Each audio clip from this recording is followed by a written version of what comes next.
Hi everyone, welcome back to the channel.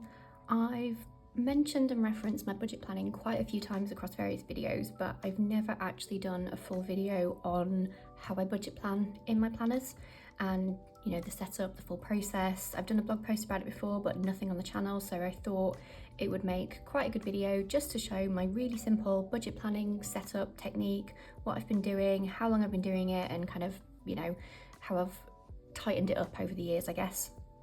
It's very simple.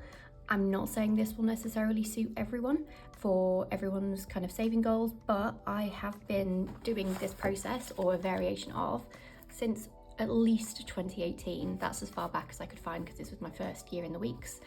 And so I've been budget planning for a good while, and I've hit some good savings goals. I bought my first house this year, and so I feel that I have at least something that works, and hopefully there's some elements of it and some tips that even if this doesn't completely suit your needs, you might be able to take something from it. So without further ado, I will just kind of crack into what I do, how I do it, and how often I do it. And for this, although you don't need to, I do have it in two separate planners. Just to kind of set the scene really, I have my Filofax, in case you haven't seen my kind of full breakdown of planners video. I have my Filofax that I basically keep kind of permanent information in, so the stuff that doesn't really change too much from year to year. This is effectively my reference binder. And then I have my weeks, which is my everyday carry. So my day-to-day planning happens in here. It's the one that I take out and about with me. So I don't need all of that information in here. So it works for me to keep it in two separate places. But obviously, if you want to have it all in one, if you want to have a separate finance planner, I've definitely thought about doing things like that before, but just this current setup, it works for me. So when we talk budget planning, I have, I guess, a couple of goals and a couple of reasons why I started off doing this in the first place and why I have continued to do it. When I left university, I obviously had a lot of debt.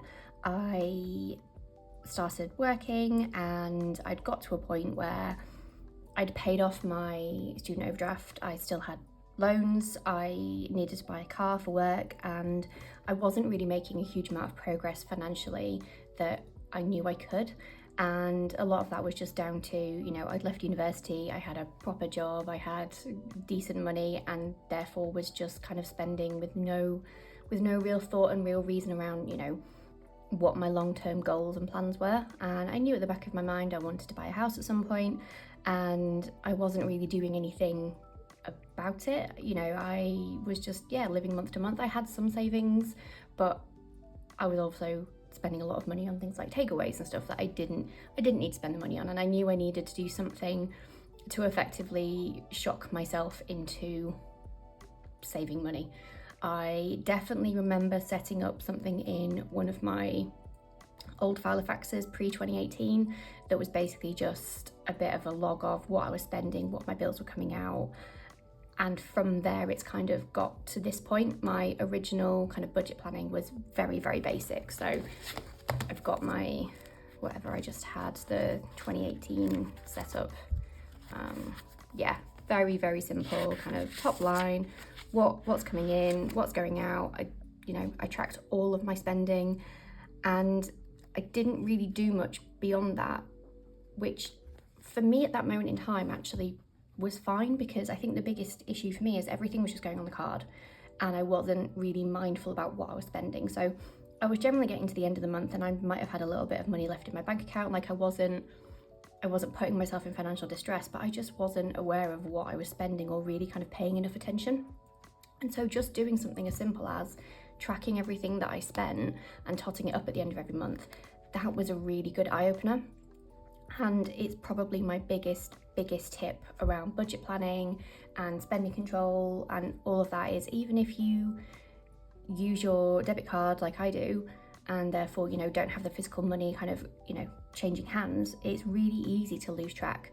So just having a place, and for a lot of people, if you haven't kind of done any budget planning before, I do actually highly recommend just doing this for, a couple of months, just to kind of start making that assessment of how much money am I spending on what, because you can sit down and get to the end of the month and go, I spent how much money on food?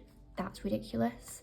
and you will start naturally spending a little less money. Well, I know I did when I was suddenly faced with how much money I was wasting at the local corner shop, because I would just go and buy a chocolate bar and a bag of crisps when, you know, I was home and I was like, I'm peckish, and just really silly things like that. And for some people, the cash envelope system, to me that's a very similar way of doing it, but that does require a kind of budget setup. So for those that don't know, the cash envelope system is effectively you set your budget for the month, you withdraw the money, you have the envelopes kind of set out by budget, and so, you know, you go through the month and you might have $300 in a cash envelope for food, and it's very visible how much you've already spent, how much you've got left to go, and if you're on week 2 and you've only got $50 left, then you've got a problem.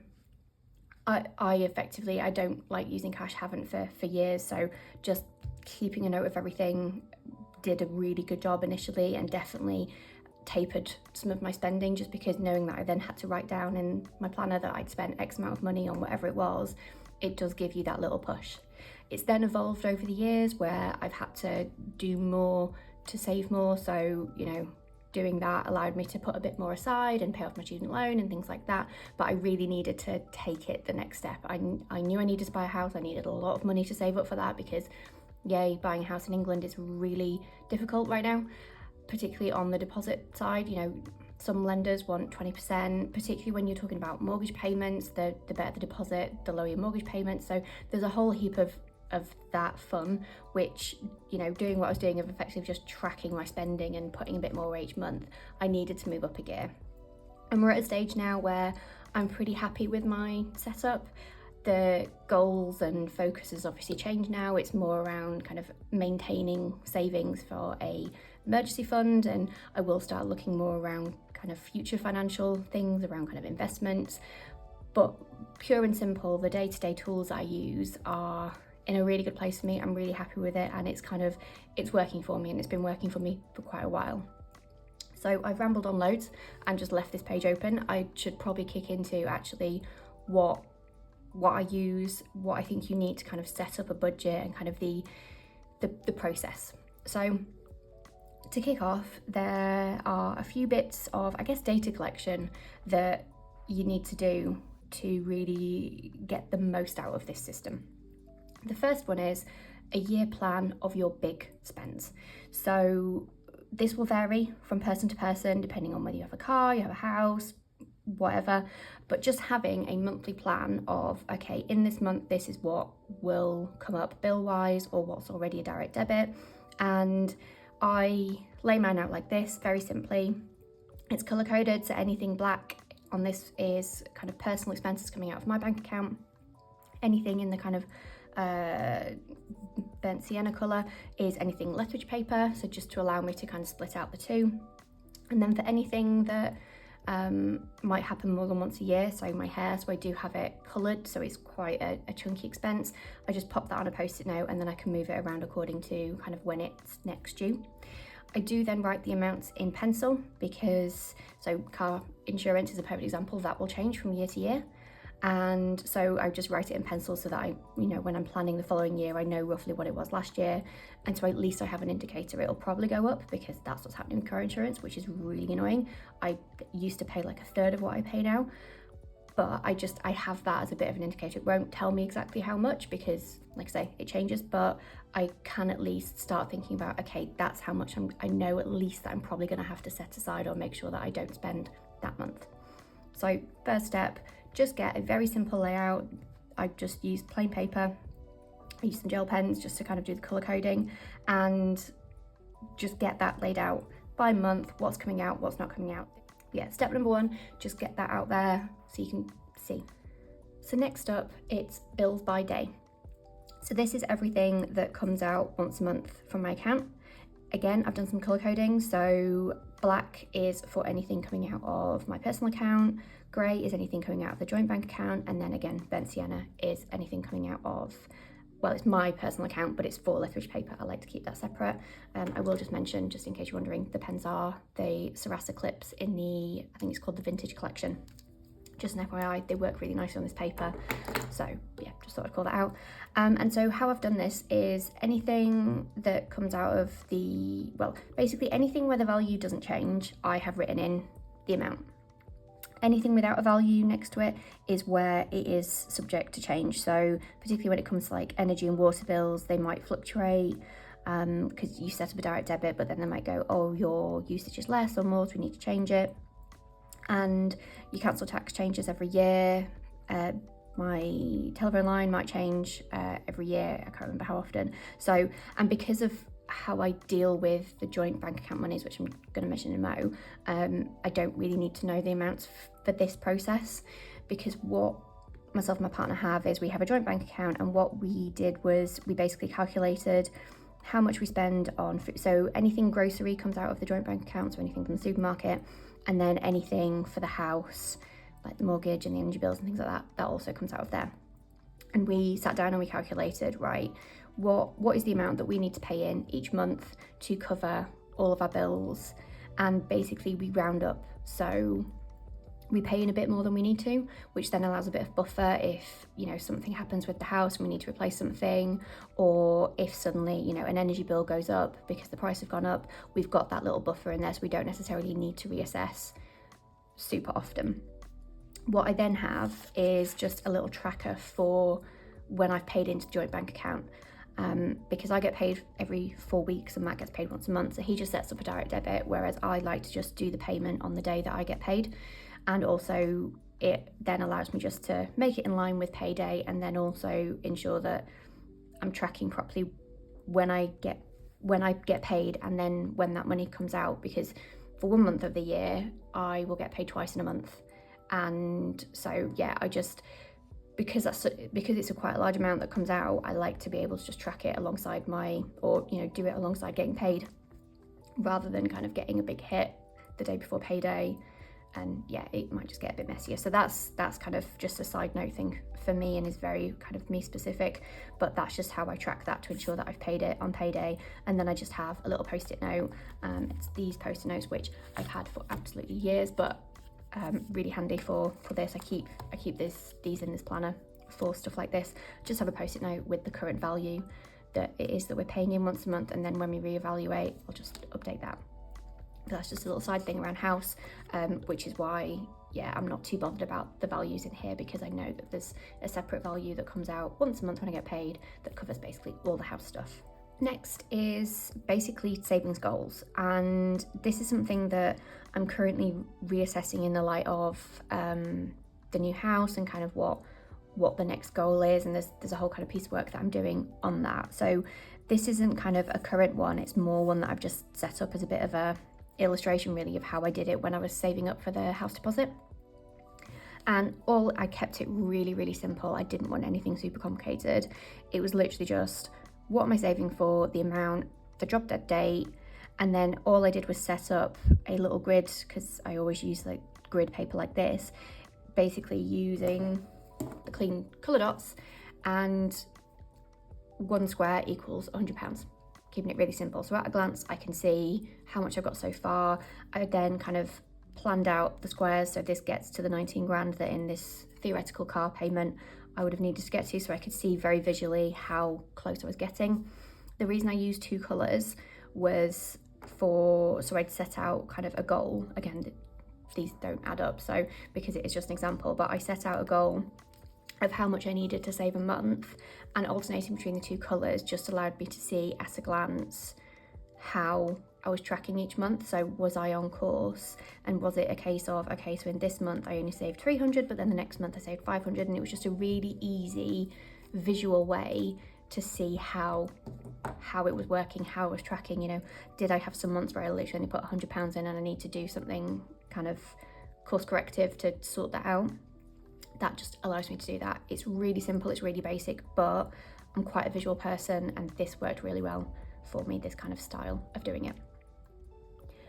And in terms of the setup of kind of the info that you need to start budget planning, this is pretty much it. The only thing probably that I haven't talked about is maybe, you know, using this section for anything else that may be coming up. So, or you might want to set up a separate page of, you know, future expenses. So if you're planning a big holiday next year, get a budget in mind for that. You might want to add a separate goal for savings for it, or, you know, anything else that might be a spike in payments.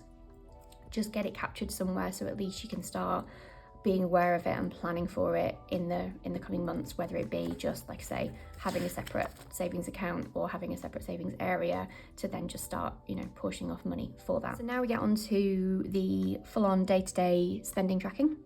This is basically a version of what you saw in my 2018 weeks. It's something I've been doing for 6 or 7 years now, and it's a kind of a if it ain't broke, don't fix it thing for me. I set this up every 4 weeks, so I don't set it up monthly, I set it up in pay cycles. So that's probably the only thing to flag that may be slightly different. But in terms of the setup of it, it's pretty much the same. It's only when it comes to kind of the bills bit where it'll differ, but I'll talk that through. But effectively all I do is get some stickers and lay my page out pretty much like this. So left is kind of more of the planning and the budget side of things, and then right is pure and simple spending tracking. I have previously tried doing it in the monthly view, but then I just found that I didn't really have enough space, and I just like having a separate area for it that I can just sit and review and go through. So really simply, I split the left-hand page into 3. So I have the income area, so really simple, source and amount. That's literally, it starts with my 4 weekly salary from my job. And then obviously, because I've got my secondary income from Lethbridge paper, I will then, as the month goes through, make a note and log kind of whatever payments they are, whether it be Etsy or affiliate income or AdSense. I just make a note of what it is and the value.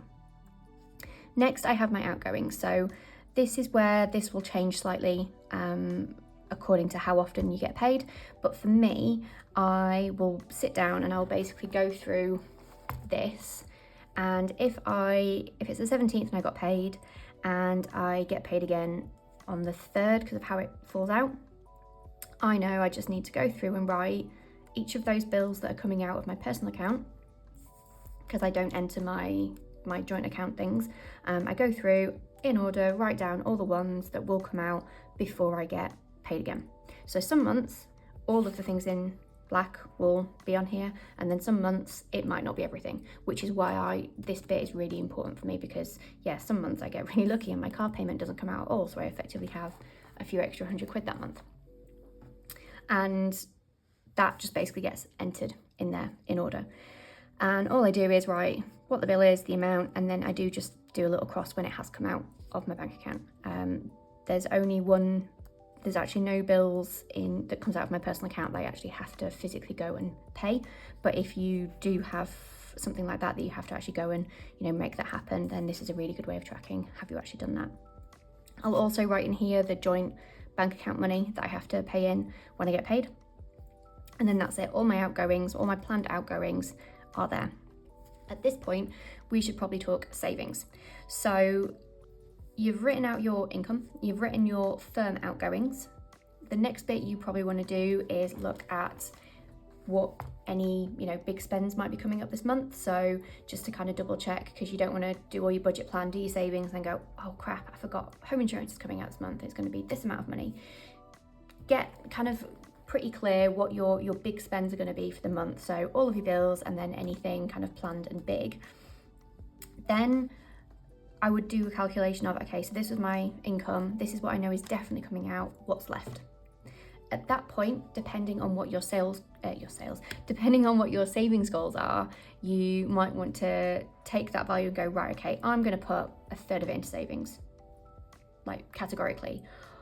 Or actually, I'm going to put a lot more in savings because my savings goal is X, and I've had a really poor few months, so I know that I need to force myself into a cheap month and put that amount of savings just into there, and then I've got, I'm going to have a cheap month and live quite frugally. It's entirely up to you how you want to do that.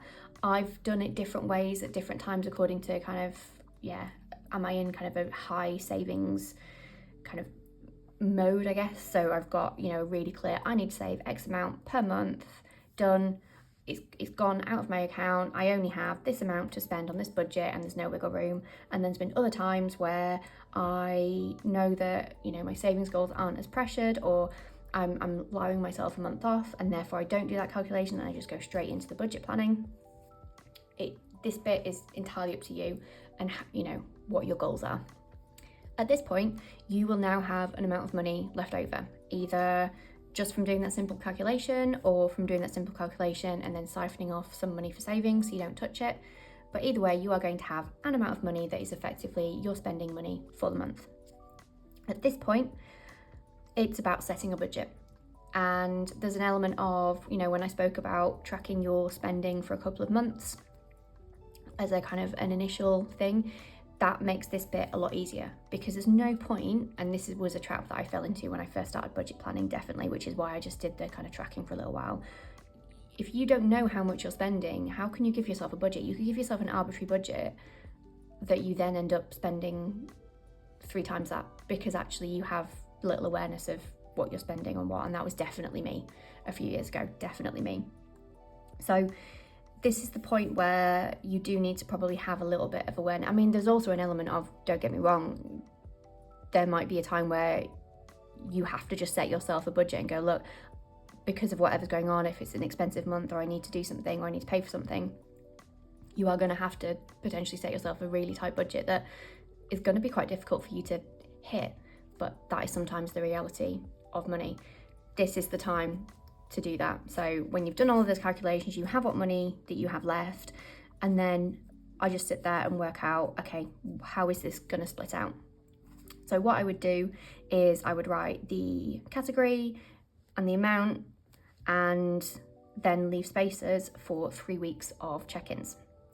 So you might want to split out your budget planning in many different ways. My partner Matt, he does his very kind of granular, whereas I do mine very, very top line, very simply, because I don't want to be tracking loads of different things and loads of different categories. I literally use my Hobonichi pen, which has got 3 colours, and therefore I have three categories, and it is simply food. So groceries come out of the joint bank account, so this is anything takeaway, nights out, drinks, things like that.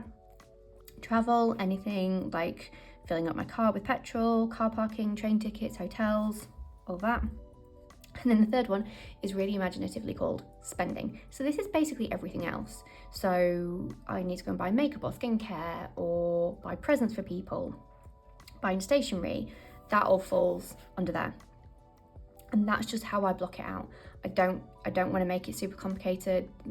It might work for you, particularly if there's areas of spending that you are concerned about. So do you have a nail varnish addiction that you kind of want to quell? Then maybe pull that out and have a separate line for nail varnish, or do a no spend or something like that. But for me, this just allows me to keep it really simple, because if it's too complicated, I won't keep to it. I then leave 3 lines underneath for week 1, 2, and 3, because a really important part of setting a budget is then checking in on that budget. So there's no point in saying, yeah, I'm going to spend X amount, if you then get to the end of the month and you spent double and you weren't aware. You need to regularly check yourself and check in on your budget and course correct if needed. And this is where this second page comes along. So I just have a really simple setup. So the date, what it is, the amount, and then I have columns for food, other spending, and travel. And this is where the colour coding comes in again. So I write it in that colour, but then I also kind of mark off which column it's in. And then at the end of every week, so I always get paid on a Friday, so I do this on a Friday, I write a little dot to say that this is kind of my cutoff point, and then I add everything up and I write it in here under week 1.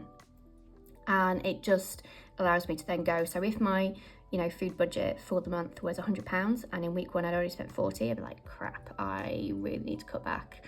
I need to make sure that I am not going out as much, or I'm going out for cheap meals, or whatever it is. Ditto any of the others. But then also this will allow you to then look and go, okay, so in week 1 actually I didn't spend anything on travel. So actually, if I'm overspending on one, I can then just make sure that I can balance it out, ditto spending. So it does sometimes happen where actually some months I spend very little on myself. If there's no birthday parties, or I don't need anything kind of skincare wise, then actually I'll spend very little. And so I know that I can actually spend probably a bit more, have a few meals out, something like that. Or it gets to week 3 and I've spent nothing and I've got quite a bit available, so I'll go, actually, you know what, I might book in for a massage this month because I know I've got the money to spend. That can't happen unless you are checking in on your spending. And then when it gets to the end of the month, I simply add it all up. And a big thing is to cross-check it against your bank. There's nothing worse than getting to the end of the month and doing all these calculations going, right, I should have £300 left. And then you go to your bank and you've got £10. Be mindful of, sometimes there is a delay, particularly if your PayPal has caught me out so many times where I've paid something on PayPal towards the end of the month and it hasn't come out of the account yet. And so I've been richer than I thought I was, and then 2 days after payday it comes out of the account, and therefore it's just screwed up all of my planning. So just be mindful of that, but do that check. And certainly when I'm doing my weekly check-ins, I do it with my banking app open, just so I can make sure that I have accounted for everything, I've not missed anything, that my bank balance aligns with what I think it should be. But ultimately you get to the end of the month, you add it all together, you go, okay, what have I got left? At this point there shouldn't be any surprises of you're in the minus and you're into your overdraft because you've been tracking it. But then you can just do that calc of, okay, so I set out to spend this, I've got this left over, and at that point you can decide what to do with it. So say you had £150 left over, you can go, okay, so it's January, I know I've got my car insurance coming up next month, do you know what, I'm going to roll that over.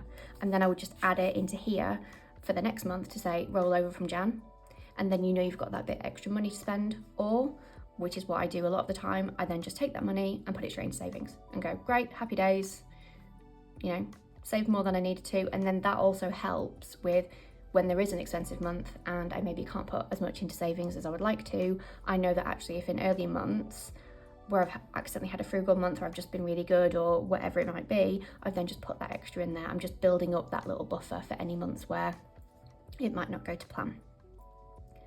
And that is what I'm still going to call my simple budget plan, although I can see how long I've been filming for and I'm worried now it's not going to come across very simply, but hopefully that made sense. If you do have any questions, please leave them in the comments. If you do something slightly different for budget planning, I'd love to hear about it. I'm happy with my setup, but I'm always keen to hear, if there's any improvements that I can make, particularly as I'm now going through kind of, okay, what's the next stage when it comes to saving money and, thinking about financial future and stuff like that. Definitely want to hear any and all advice or ways that you do it. But hopefully you enjoyed this video. If you did, please like and subscribe, and I'll see you in the next one. Bye.